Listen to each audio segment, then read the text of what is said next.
Well, let's now take a look at the headlines that you're waking up to this morning. As you can probably guess, it is all about the bombshell that was unleashed by the Chief Justice yesterday. And that was on the front page of the Standard, Mutunga's bombshell, the Chief Justice in his own words, telling us what happened in the letter that he received, apparently issuing death threats against him. And you want to take a look at that, what he said verbatim. And this is what I liked that I picked out. He said, "Let no one group, candidate or supporter imagine that cowardly and darkly acts such as these will cower us." And he says he has put quite a bit of his life on the line over the last 10-20 years for this country, and he's not afraid to do so if it's the price that he's got to pay. And of course this causing a host of reactions from different quarters, including the different presidential candidates over this issue, and we'll be discussing this in just a moment. And as you can see there, those presidential candidates pitching camp in the rift. That is Raila Odinga there at Kapenguria, while Uhuru Kenyatta is in Eldama Ravine. More details of that story carry on page 6. So if you want to take a look at that, let's move now to some election matters and some election news. It's 11 days to go on pages 2 and 3, and there's that standard Ipsos poll that is out showing that TNA candidates are leading over their rivals in Kiambu and Nakuru counties. Looks like TNA is now taking the lead in that, and we'll be discussing what these numbers mean, especially now that we've got 11 days to go, and what it means for the alliances when we have one particular party obviously dominating the polls so far. Will this translate into votes 11 days from today? Well, we'll wait and see. Pages 4 and 5 again staying on the campaign trail in the Standard, talking about the efforts made by the different presidential candidates, and all of them. Kalonzo went to his home turf, while Raila, as we showed you before, is in the North Rift, and Jubilee there appealing to Rift Valley not to split the vote. That is on page 5. They're urging residents to support the alliance in order to enable them form the next government. And there's also KNC's Peter Kenneth there addressing crowds in Baringo. Obviously, this is a huge voting block, and so obviously going through some of those areas would be very important for that campaign. On page 7, all the DCJ candidates have now been interviewed, and they are now wait the panel's verdict. You want to take a look at all of them and some of the questions they had to answer. Most recently, yesterday, Lucy Kambuni was the last to be interviewed, where she submitted tax returns. She was asked about a letter supposedly written to the commission by the taxman complaining over her failure to submit her tax returns regularly. She said it was an oversight. She expected her auditor to do it, but she then came again with a letter from the KRA, of course clearing her a certificate of compliance, saying she'd done that. And you want to read about the other candidates, what they had to say, what the panel asked them, and what they felt was important. They now have to wait for that decision to see whether we will get a new, not whether, when we will get that new Deputy Chief Justice, and who she will be. Pages 8 and 9, there's some interesting stories I would like to draw your attention to. So the governors will not get to hire the county staff on their own.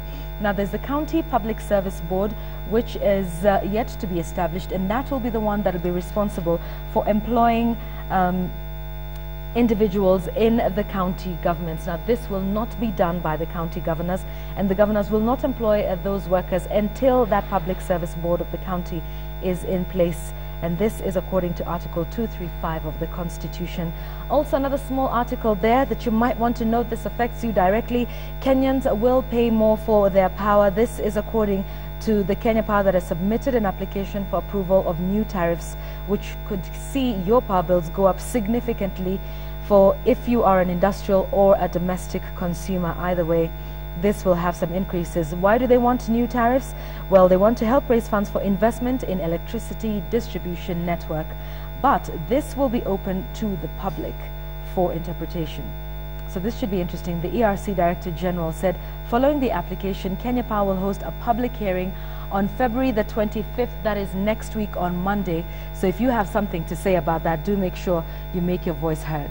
Now, you have been hearing the reports over the last couple of days that the Jubilee presidential candidate Uhuru Kenyatta has pulled out of that second presidential debate that is set to take place next week on Monday. Well, there's an article there on page 9 that's saying just why. Well, based on which camp you're sitting in, CORD and Jubilee are both differing on that. CORD is accusing the Jubilee Alliance candidate of withdrawing from the final debate so as not to answer questions on land, which is a topic that will be addressed in Monday's debate. But, you know, CORD Jubilee have said, given their reasons why, they said one of the moderators was coached to introduce the matter of the Hague trials and that he did not adequately pin the other candidates on some of the issues in their past.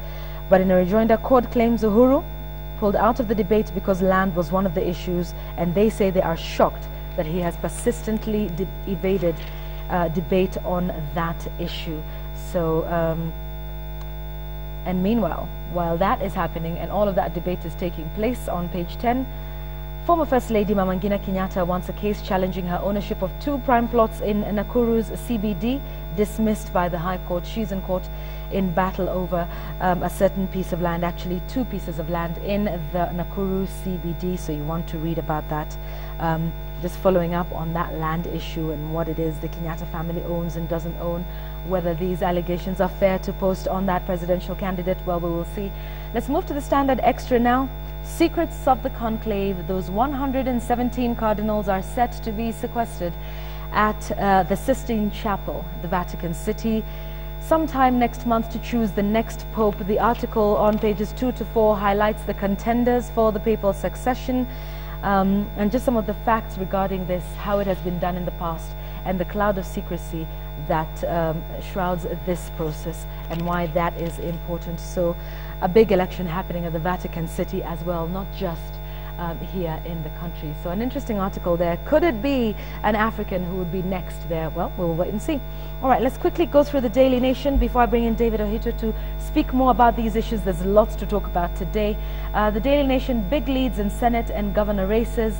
The Nation has an opinion poll there revealing the shape of the election, with CORD and Jubilee coalitions sharing the spoils in the upper house and the county governors position. And of course that article there about the CJ protesting over the poison pen threat. Page 3 is something that you need to pay attention to for your health, of course. End the secrecy and sell donkey meat openly. This is one official's suggestion to ending this whole idea of us eating donkey meat that may not have been inspected.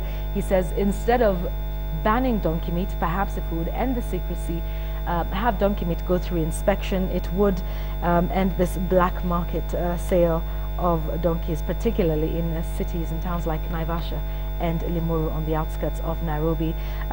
Also on page 5 of the Daily Nation today, Uhuru there on why he will not be in the discussion, that presidential debate on Monday. And he gives his reasons there. He says, we are of the opinion that with less than a fortnight to go, our candidates' time can be better spent campaigning. That is according to the Jubilee team. More details in that article there.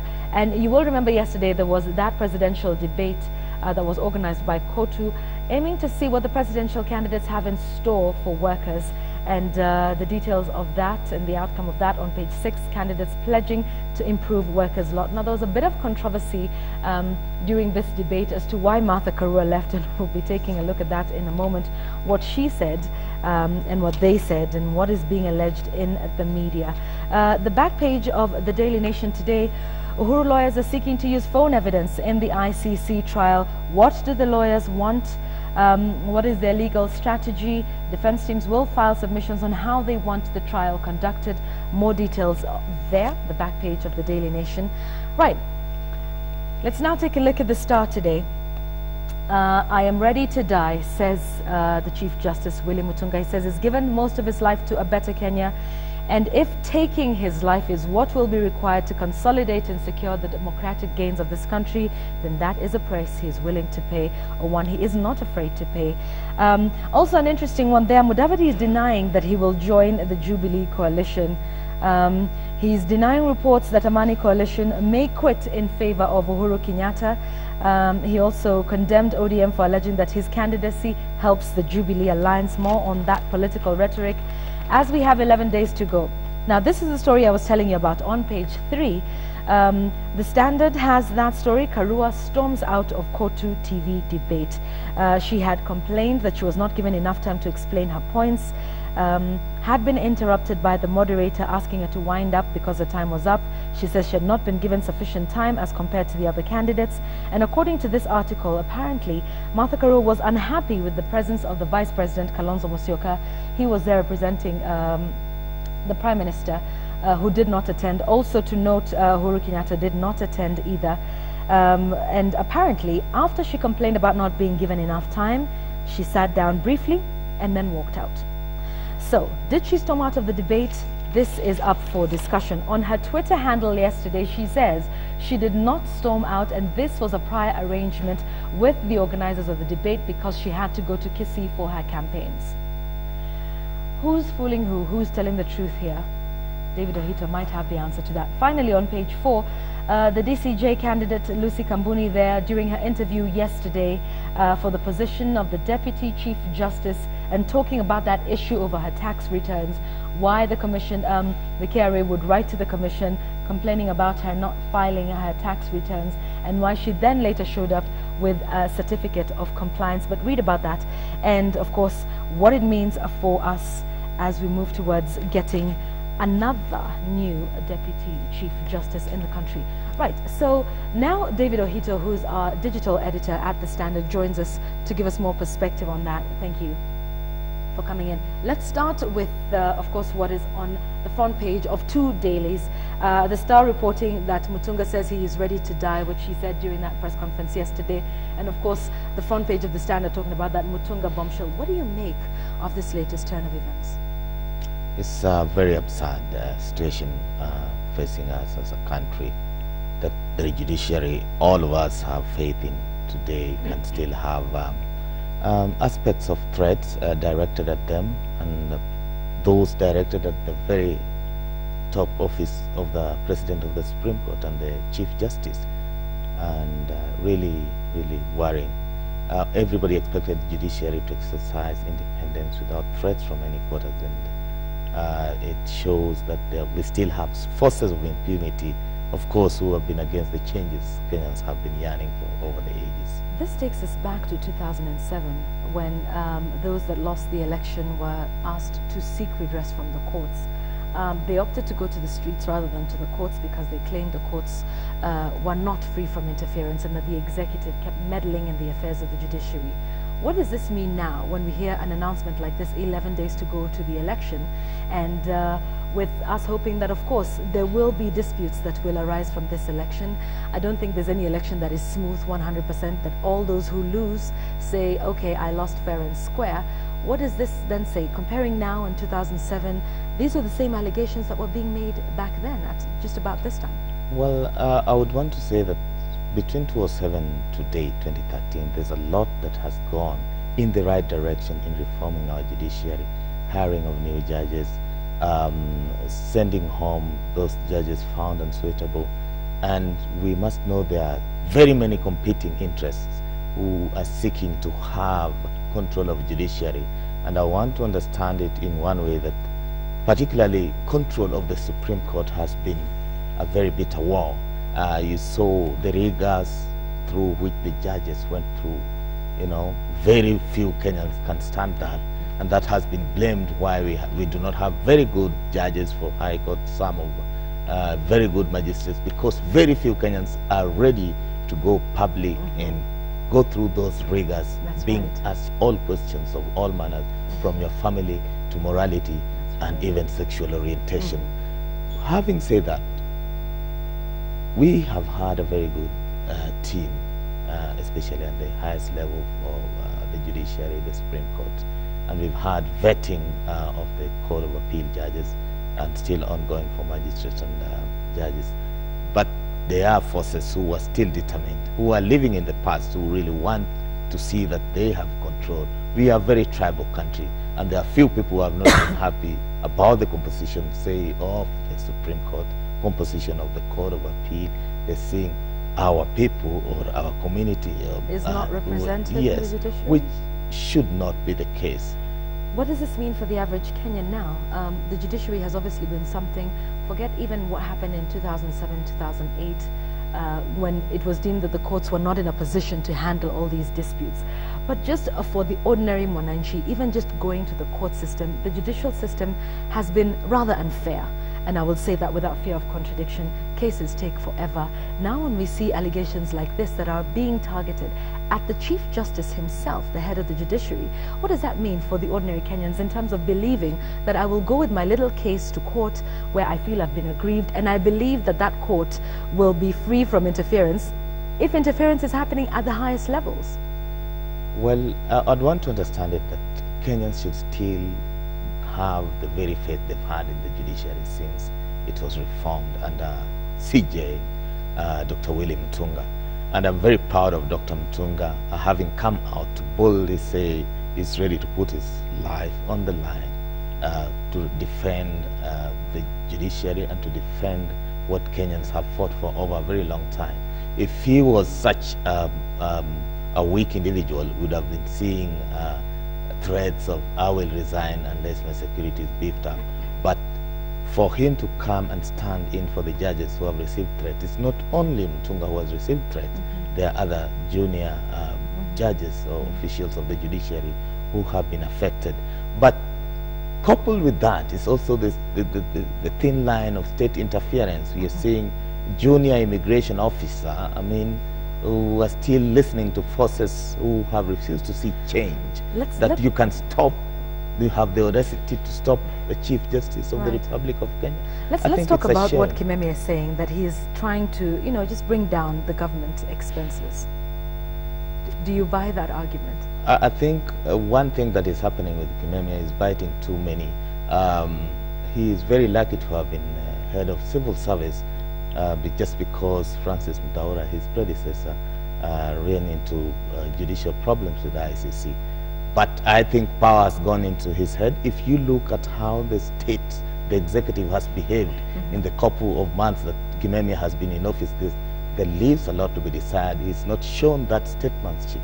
He's not shown that diplomatic mien which we saw in Francis Mutaura or Sally Kosgei for that matter. So Kimemia, I think, still belongs to the past, grew up in the provincial administration, became a PS, but has refused to read the simple constitution that Kenyans passed. He does not have those powers anymore, and he is not a constitutional officer. I think somebody must tell him he's overstepping his mandate and behaving in a very crude manner that Kenyans will not accept. Okay, all right. That was what I was looking for clarification from you. He does not have the mandate to say so-and-so can and cannot travel? Yes, even the statement yesterday that he has summoned the police officer, he has no powers. The constitution is very clear that only the cabinet secretary in charge of security, and for this case, Mutea Iringo and not Kimemia, and he issues the statement through a third-party government spokesman. It's marks of impunity which has been borrowed from the past governments. And I think people must tell Kimemia to his face that he's making far many too mistakes in these last days of the Kibaki regime. Indeed, indeed. Let's talk about those allegations of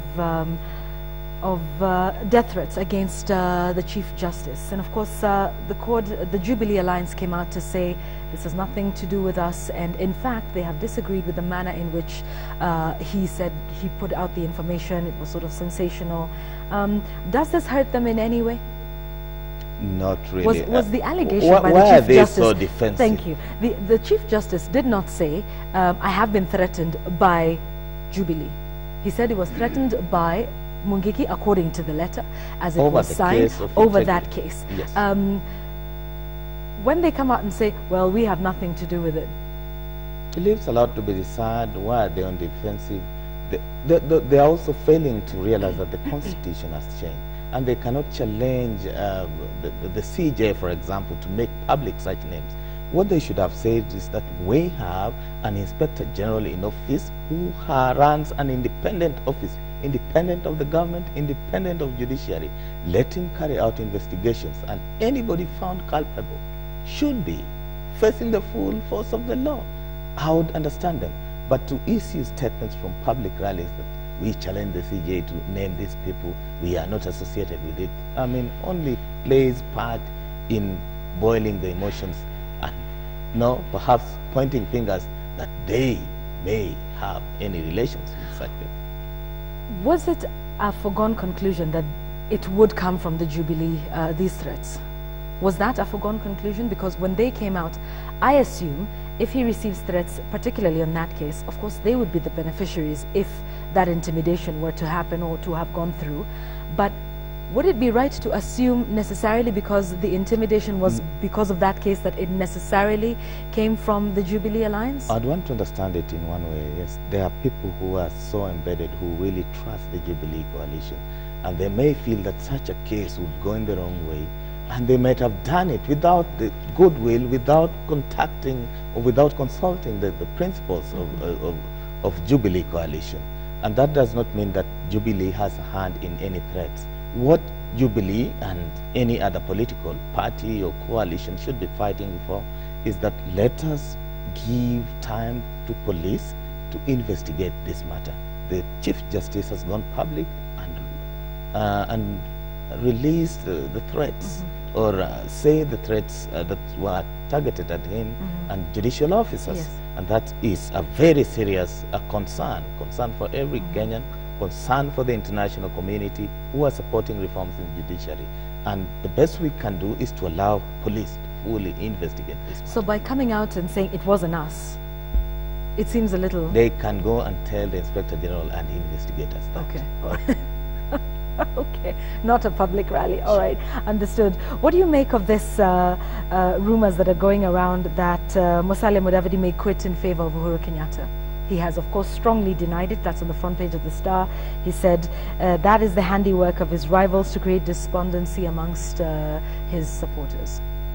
Well, if you look at the opinion polls, if you look at the tempo going into the final days of the campaigns, no candidate is sure of getting 50% plus one in the general election. And if you look at those figures that have been associated with the Amani coalition candidate, Mudavadi, he is the one standing in between. He's the kingmaker? Yes. All right. And he's going to save Kenya or make Kenya spend much more in an election. And if he really feels the way he's been saying that I want only one round of an election, then he has very two clear choices. Either back Jubilee coalition or back CORD coalition, and then negotiate. But in the event that he goes till full throttle until March 4, then he will be left with very limited option and perhaps a lesser bargaining chip after that in the event of a runoff. But then this then comes back to those allegations, and these I think have dogged him for the better part of his campaign, that he is not his own man, that he is a project, and that he's only in this for, you know, some advantages. Is this one of those? You know, is this stemming from all of that? Because it's always been somebody's project or the other. Something he has spent all of his campaign time saying, I am not so-and-so's project, I am nobody's project, I am in it to win it. Does this come from that, do you think?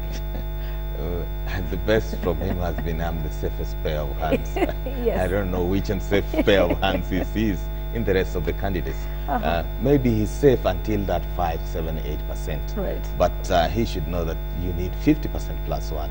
He's put up a very spirited campaign, but he also has lost a little gem because some of his key campaigners like Boni Halwale, I think ran into a few challenges back home. Yes. So he's missed that powerful touch in the rallies. We've not seen Boni Halwale with him. Yeah. I mean, no, you know. He's busy down running for right. Senate in Kakamega, and the ground is not very straight. So he's lost those, nice speakers at his national rallies, which leaves a lot. And by the way, nearly all the presidential candidates have faced similar situation, because power has been devolved from the national arena to the counties. So the key generals that would have made rallies are very busy. hot, sweeter, and yes, and those antics that we have been seeing in the previous days are no longer being witnessed. And perhaps that explains why this general election is far way different from what we saw 5 years ago. That's right. All right, finally, I'd like us to talk about this. Page 3, there was that call to presidential television debate, hoping that the candidates would talk about the plight of workers and what their plans are, should any of them win. Karua storms out of Kotu TV debate. This is on page 3 of the Star. The media, the social media particularly, was abuzz with this. And on Martha Karua's own Twitter handle, she said, "I did not storm out. It was a prior arrangement with the organizers. I had to go to a rally." But the issue is different here. Of course, she was not happy with the time she was given by the moderator. And then right after that, then she walked out. What's going on here? Well, what we must tell the organizers of such rallies going forward and maybe in future, another 5 years' time, is that let journalists handle this thing. You do not just come up and pick up individuals from your trade union and think they can do what journalists do. Let's separate duties. Well, Karua was in a debate organized by the clergy Yes. day before, Right. and then yesterday again by the trade unionists. And well, I understood she spoke to one of my senior colleagues and really explained her situation, that he had made arrangements that she would speak and then be And then excused. leave. Okay. And I think maybe her enemies are just using this as Right. political propaganda. Okay. All right. So the allegations of her storming out, because I she did think say do it on not hold Twitter as water. well. Okay. Yes, we remember we went with the same story online, but after she clarified, we put straight the records and really recanted what we had reported earlier. Okay. And that is also the danger of having a very active social media, That's right. because they instantly start making their own interpretations. Yeah. But once the source of news has clarified the facts and, Which is Martha and Karua. events, then I think records should be put straight. I don't want to believe Karua walked out on anyone. Okay, all right. And speaking of presidential debates, there's the one coming up on Monday. Uhuru Kenyatta will reportedly not attend, unhappy with the way it was moderated, said it was a little unfair. He was the only one who was being pinned on some of the issues in his past, the ICC being one of them, which is actually his present as well. What do you make of that? People Yeah. are saying, oh, you know, the debate won't be the same without these two. Of course, you know, Uhuru and Raila, with one of them now pulling out. What are your thoughts on that? Well, he's a very leading contender, and the Kenyans would have really appreciated if Uhuru Kenyatta would have come to face a few questions that have been emerging from across the country. And I really think it's ill-advised for him to skip this debate. But I'm told he has interest in a local television station. I would still want him to go to his own television station and invite all media that ask me any question. Okay. One way it can be misinterpreted or interpreted to mean that he's running away from very tough questions. Like the issue of land. Yes. Which will be... or that he's so busy, he knows the ground is not on his side, so he's spending the time running to rally his supporters. Okay. So there are lots of misinterpretation and misinterpretations. And I thought, I wish he made the statement himself, then we would excuse him, not to leave it to junior handlers to tell the public that he's not attending the Okay, debate. all right. But then again, he does have his own forum through which he can address all the issues. And it is his right to choose to attend or not. Okay. So, yes. All right. There you go. Yeah, he's not. He's there of his own free will. Yeah. All right. Okay. Thank you very much, David, telling us what's happening in the news, what it means, and breaking it down for you to have a better understanding of that. Of course, clarifying some of the issues, like Martha Karua did not walk out of that Kotu presidential debate yesterday. It was merely an arrangement, just like she stated on her Twitter handle. And the implications or not, perceptions or not, of Uhuru Kenyatta attending next week's presidential debate.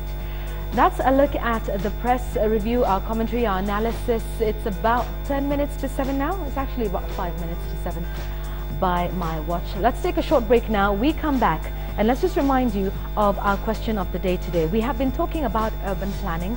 We've been talking about how we can upgrade our informal settlements into something that is a little bit more meaningful for the residents, not just in Nairobi, in Mombasa, in Kisumu, in Eldoret, in Nakuru, in Naivasha, wherever it is you live, you cannot fail to see informal settlements or slums as they're called. So we're asking you, what is the solution to upgrading slums in Kenya? Send us your comments. AT40 is the SMS number. You can tweet us at KTN Kenya as well. We will have representatives from Kibera to give us their take on that right after the break. Please stay with us.